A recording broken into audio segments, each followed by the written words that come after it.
दोस्तों, इमाम साहब को कैसे पता चला ये घर वाले कुरान मजीद नहीं पढ़ते हैं? आइए मैं आपको बताता हूँ। जब इमाम साहब की दावत की तो जब वो दावत में आए, इमाम साहब ने दावत खाई।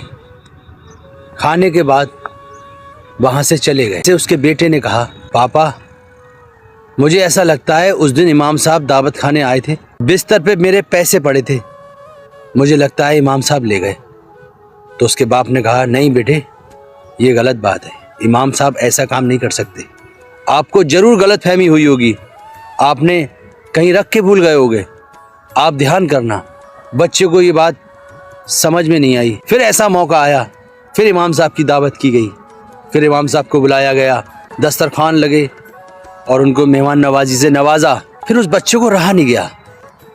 उस बच्चे ने पूछा, बच्चे शरारती होते ही हैं, बच्चे ने पूछा, इमाम साहब इससे पहले आप दावत में आए थे, मेरे पैसे गिर गए थे, क्या आपको मिले थे?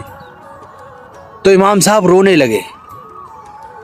इतने में उसका बाप भी आ गया कि क्या हो गया, इमाम साहब कैसे रो रहे? मैं रो इस बात से नहीं रहा हूं कि इस बच्चे के पैसे गिर गए या पैसे गुम गए, बल्कि मैं इस बात से रो रहा हूं, वो पैसे मैंने उठा के कुरान मजीद के गिलाफ में रख दिए थे।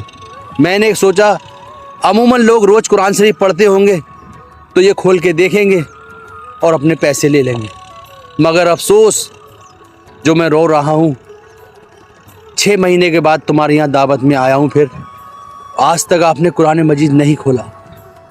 मेरे दोस्त, ये मामलात हैं।